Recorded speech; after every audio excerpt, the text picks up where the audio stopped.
Karibu kufuata habari za leo nchini Jamhuri ya Kidemokrasia ya Kongo. Watu wa karibu na rais wa zamani Joseph Kabila wanasema kuwa mfumo wa mashauriano yaliyoanzishwa Bujumbura nchini Burundi naye Rais Evariste Ndayishimiye pamoja na wapinzani wa Jamhuri ya Kidemokrasia ya Kongo hauwezi kueleweka vizuri. Hata hivyo, wanataka kusubiri matokeo ya mazungumzo hayo. Kwenye ukurasa mwingine, wajane wa wanajeshi wamefanya maandamano makubwa huko mjini Bunia katika jimbo la Ituri, wakitaka kulipwa mishahara na haki nyingine za wanaume zao waliokufa. Pia wamelalamikia ucheleweshaji wa serikali katika kushughulikia mafaili yao.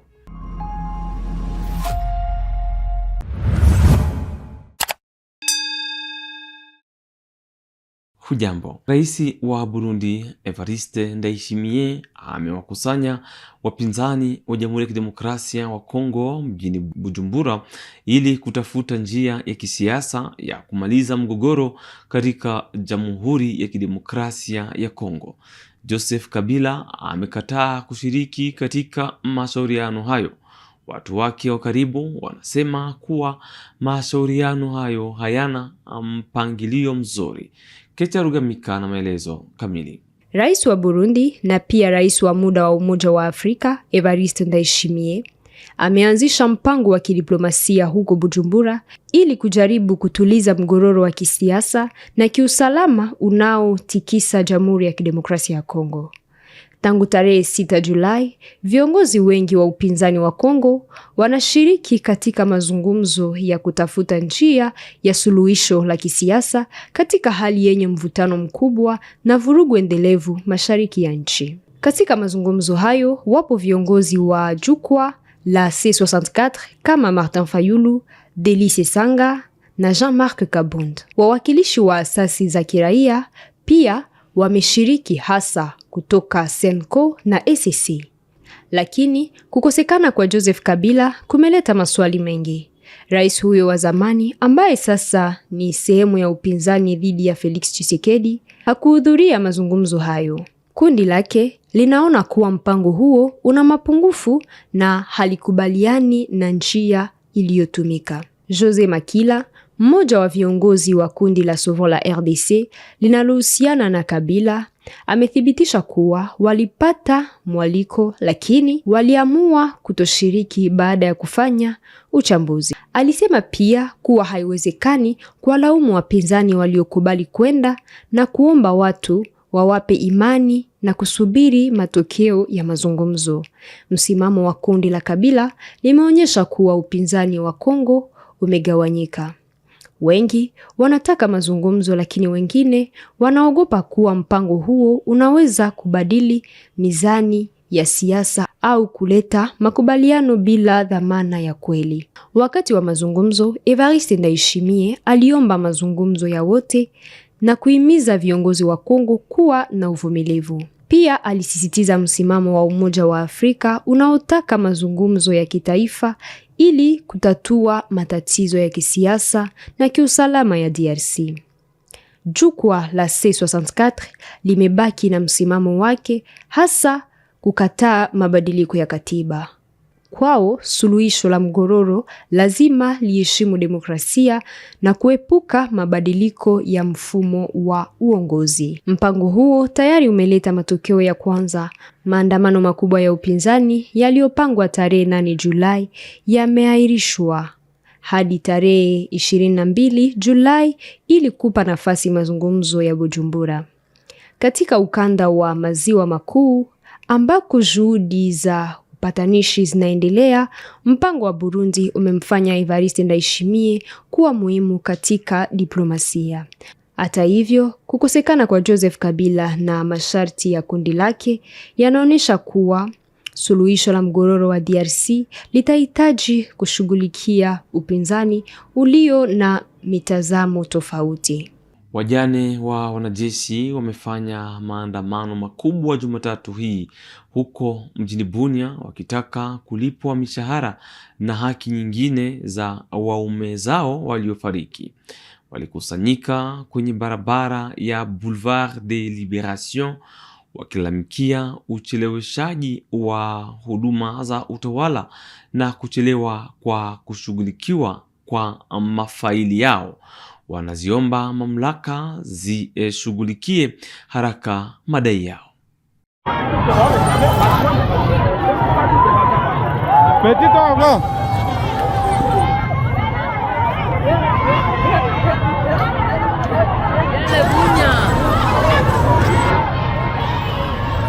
Nchini DRC, chama cha madaktari cha kitaifa Sinamed kimeanza Jumanne tarehe 7 hii Julai saa 1:30 asubuhi operesheni inayoitwa Hospitali Bila Madaktari katika Jamhuri ya Kidemokrasia ya Kongo. Hatua hii inaonyesha kuongezeka kwa mgomo wa madaktari ulioanza mwishoni mwa mwezi Juni, wakitaka serikali ijibu madai yao. Sinamed viva! Viva! Sinamed viva! Viva! Sinamed viva! Viva! Viva! Seule la lutte libère. Chers camarades médecins, mesdames et messieurs de la presse, en ces jours du 6 juillet 2026, le bureau provincial du Sinamed Kinshasa s'est réuni en extraordinaire et tient à informer l'opinion publique, tant nationale qu'internationale, ainsi que l'ensemble de ses membres, de l'évolution de notre mouvement de revendication. Faisant suite à la correspondance du Bureau exécutif national du 3 juillet 2026, adressée à son Excellence Madame la Première ministre, chef du gouvernement, le Sinamed réaffirme sa détermination à faire aboutir les droits légitimes des médecins congolais. Un, du durcissement du mouvement Hôpitaux sans médecins. Débuté le 24 juin 2026, la grève observée par les médecins franchit une nouvelle étape décisive face à l'absence de réponses concrètes et satisfaisantes à nos revendications. À dater de ce mardi 7 juillet 2026, à partir de 7h30, la grève s'est durcie et passe sous le format radical des hôpitaux sans médecins. En conséquence, le Sinamed Kinshasa recommande vivement et fermement à tous les médecins membres une observance stricte et sans faille de ces mots d'ordre sur toute l'étendue de la capitale. De la mise en garde sévère aux récalcitrants. Le bureau provincial constate avec regret des manœuvres d'intimidation dans certaines structures sanitaires. Kwa zaidi ya miaka miwili, maeneo ya Kasai na Katanga hayajapata tena upungufu wa mahindi kutokana na shughuli za uzalishaji zinazofanywa huko Kanyama Kasese. Huduma ya kitaifa inalenga kufikia uzalishaji wa tani milioni 1 za mahindi katika miaka 5 ijayo. Ripoti. Mandaté par le président de la République et en intendant du lieu, le lieutenant-général Jean-Pierre Casson-Okabuik, profitant de la fin de la 4e session de formation des bâtisseurs à Kanyama Kasese, a fait le tour du propriétaire. Cette inspection l'a emmené aux entrepôts de maïs. Entre poursuite de la récolte et évacuation, ça ne désemplit pas. Mais qu'en est-il de celles et ceux qui remettent en question l'impact de cette production agricole dans le quotidien de Congolais? Les gens qui disent qu'il n'y a pas d'impact, c'est une catégorie. Il y a des zones ou des provinces, si vous y allez, vous dites qu'il n'y a pas d'impact, ils vont dire aux Andes. Quelles zones? Nous produisons le maïs. C'est la denrée la plus prisée dans le Grand Katanga et dans le Grand Kassai. N'est-ce pas? Ça fait 3 ans, 4 ans, vous n'entendez plus, oh non, vraiment il y a pénurie. Vous savez pourquoi? C'est grâce à la production du service national. Nous amenons le maïs dans le Grand Kasaï. Ou à l'époque, vous vous rendez compte qu'à un moment donné, le maïs, une tonne de maïs atteignait $2000 dans le Grand Kasaï. Où est-ce que les gens pouvaient trouver $2000 pour acheter une tonne? Un seul sac atteignait plus de $100.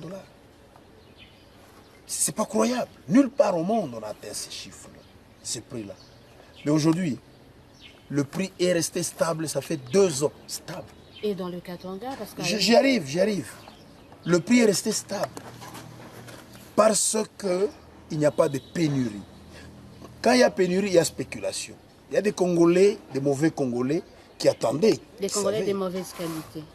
C'est vous qui le dites. Mais voilà, eux, ils attendaient qu'il y ait pénurie pour qu'ils fassent la spéculation, faire passer le prix du simple au quadruple. Ils l'ont fait, ils se sont fait de l'argent sur le dos de la population. Et que maintenant, aujourd'hui, qu'il n'y a pas de pénurie, les dépôts en Mbuji-Mayi, à Kananga, à Mwenedi, tout dans le Kasaï sont toujours remplis. Il y a du maïs et des réserves ici, mais aussi dans le Grand Katanga. Mais vous savez comment l'impact arrive dans le Grand Katanga? À l'époque, c'était le maïs qui venait du Grand Katanga qui alimentait le Grand Kasaï. Et que maintenant, on a stoppé. Le maïs du Grand Katanga ne vient pas dans le Grand Kasaï, le prix baisse aussi là-bas. Vous avez compris? Donc la production du service national de la Kanyamaka CC a équilibré le prix dans le Grand Katanga et dans le Grand Kasaï. Le commandant du service national, conformément aux instructions du président de la République, vise plus. Une production de plus d'1 million de tonnes de maïs pour les 5 prochaines années, contre 40 000 tonnes actuellement. Pour atteindre cet objectif, il faut se doter des infrastructures qui vont avec. C'est ici on va monter les silos. Ça c'est donc la fondation, les silos. Les silos c'est quoi? Les silos c'est comme des grands fûts, des grands tanks pour conserver le maïs. Nous avons le premier point, on vient, on déverse le maïs là-bas. Je vous ai dit tantôt lorsqu'on était au dépôt que nous avions un problème, nous n'arrivions pas à commencer la récolte à temps parce qu'on n'avait pas suffisamment d'infrastructures appropriées. Le maïs vient, de l'autre côté, les conteneurs qu'il y a là-bas, ce sont des séchoirs qui sont venus d'Angleterre. Ce sont les machines de séchage. On peut récolter au mois de mars le maïs qui est mûr, mais qui a un taux d'humidité très élevé. Il va passer dans le séchoir, le maïs est séché, automatiquement il vient ici pour la conservation. Maeneo ya Sous-Station na Whisky huko Kasumbalesa yatapata hivi karibuni transforma 2 za umeme zenye uwezo wa kVA 400 kila moja. Ununuzi huu unalenga kumaliza kukatika kwa umeme ambako kumekuwa kukiathiri maeneo hayo kwa muda mrefu.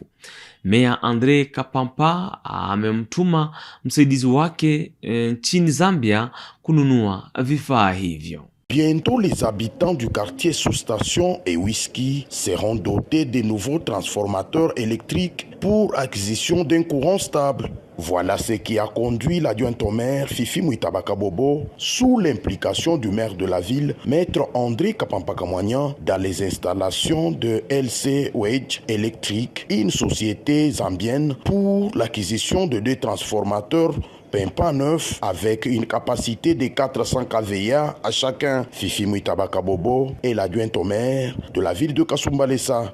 Notre maire de la ville, M. André Kapampakamwanyan, c'est dans le souci d'éclairer toute la ville de Kasumbalesa. De l'Assemblée, nous sommes venus directement ici, nous sommes en Lola pour l'achat de 2 transformateurs. C'est vrai qu'à Sodinico, nous lui disons merci beaucoup parce qu'il s'est vraiment impliqué personnellement pour que la population de Sodinico soit éclairée. Et aujourd'hui, il s'est dit, à Whisky, il n'y a pas de courant, et à la sous-station aussi. C'est le pourquoi de notre visite. Devant les responsables de cette société zambienne de vente et fourniture des transformateurs électriques, la Jeanne d'Arc, Fifi Mwitabakabobo, transmet les messages du patron de la ville frontalière, maître André Kapampakamwanyan. Le souci du maire de la ville, c'est que Kasumbalesa soit éclairé. Nous étions venus pour 2 transformateurs, aujourd'hui nous venons encore pour 2 et les échanges se sont bien déroulés et nous avons bien conclu.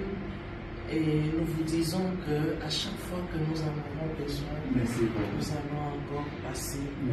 Ces gestes de l'hôtel de ville de Kasumbalesa s'inscrivent dans le cadre non seulement de la modernisation de cette entité, mais également répondre aux attentes des habitants de certains quartiers qui vivent dans les noirs. Pour rappel, la population du quartier Ewabora et Nyukoyo ont été bénéficiaires d'un transformateur d'une grande capacité, hormis celle du quartier Kibalongo, dont les raccordements de la ligne électrique et un autre transformateur ont été placés sous les fonds propres de l'hôtel de ville de Kasumbalesa. Rais wa Seneti Jean-Michel Sama Lukonde alifungua Jumatatu tarehe 6 Julai mwaka huu mkutano wa 3 wa marais wa mabunge ya mikoa mjini Kinshasa. Ameahidi msaada wa Seneti kwa mikoa ili kufanya ugatuzi wa madaraka uwe halisi. Akizungumza mbele ya viongozi wa mikoa, Sama Lukonde ametoa wito wa kutafuta suluhisho la kupunguza migogoro ya uongozi katika mikoa yote 26 ya DRC. C'est pour moi aussi un grand honneur et une profonde gratitude de prendre la parole au nom du Sénat de la République démocratique du Congo, conformément à sa mission constitutionnelle de représentation des provinces à l'occasion de l'ouverture de la 3e conférence des présidents des assemblées provinciales. Je ne peux poursuivre mon intervention sans aussi saluer et remercier son Excellence Félix Antoine Tshisekedi Tshilombo, président de la République et chef de l'État, qui n'a cessé à ce jour de se battre pour assurer le bon fonctionnement de la décentralisation dans notre pays. Il trouve ici l'expression de notre profonde gratitude. Mes remerciements aussi aux organisateurs des présentes assises de la 3e conférence des présidents des assemblées provinciales qui se tient dans ce beau cadre de l'assemblée provinciale de Kinshasa qui nous accueille. Enfin, mes remerciements vont également à tous les participants qui ont rehaussé de leur présence à ces assises, particulièrement les présidents des assemblées provinciales qui se sont tous déplacés pour venir ici. Hatimaye mradi wa sheria unaoruhusu kudhibitishwa kwa makubaliano ya ushirikiano wa usalama kati ya Jamhuri ya Kidemokrasia ya Kongo na Uturuki umelipokea na kukubaliwa kuchunguzwa Jumatatu tarehe 6 Julai na Bunge la Taifa la Jamhuri ya Kidemokrasia ya Kongo. L'accord soumis à votre auguste assemblée vise précisément à renforcer notre cadre de coopération bilatérale avec la République de Turquie dans le respect de la souveraineté, de l'égalité des États, des législations nationales des parties et des conventions internationales auxquelles elles ont souscrit. Je préfère le VPM de l'intérieur puisse créer vraiment des unités spécialisées. Pourquoi pas ne pas revenir à la gendarmerie? Parce que les missions de la gendarmerie sont plus larges que les missions de la police nationale congolaise. Honorable Président, honorables membres du bureau, estimés collègues, j'aimerais aussi poser la question à son Excellence, Monsieur le Vice-Premier ministre, pour dire effectivement cet accord qui était signé, c'est comme qui dirait cet accord était resté en veilleuse. Et j'aimerais savoir que comme aujourd'hui, il y a eu cette motivation de pouvoir agir pour la signature de cet accord, que l'Excellence puisse me répondre en disant, est-ce qu'il y a eu une évaluation? Qui cette évaluation a plus donné les points forts? Je me pose la question de savoir, est-ce que oui ou non, cet accord nécessite l'autorisation du Parlement pour la ratification? Si oui, j'aurais voulu que M. le ministre nous dise dans quelle catégorie, limitativement, déterminée par la Constitution, vous sollicitez l'autorisation du Parlement pour sa ratification. Pour répondre à l'honorable Adèle, il n'y a pas eu une évaluation particulière ou une évolution particulière, mais effectivement, il y a cette nécessité de faire remonter tous nos services de défense et de sécurité. Et ici, il ne s'agit pas uniquement de la police nationale congolaise, mais il s'agit de tous les services. Et je crois que cet accord va nous aider non seulement à capaciter notre police nationale congolaise, mais aussi à mieux gérer toutes ces questions-là. Nous sommes venus par devant vous pour non seulement solliciter votre quitus, votre vote, mais aussi pour l'enrichissement du document de l'accord que nous vous avons présenté. Il s'agit des libertés, il s'agit des questions de personnes, et à ce titre, nous pouvons accepter que dans le champ de l'article 214. Il s'agit des champs d'information sensibles sur l'état de personnes, sur leur sécurité, je dirais même sur leur sûreté. Donc je crois que en nous accrochant sur l'état de personnes, nous pouvons bien socler ces textes dans notre champ constitutionnel, Monsieur le Président. Merci. Qui sont pour la recevabilité de ces textes, qui sont contre, qui s'abstiennent.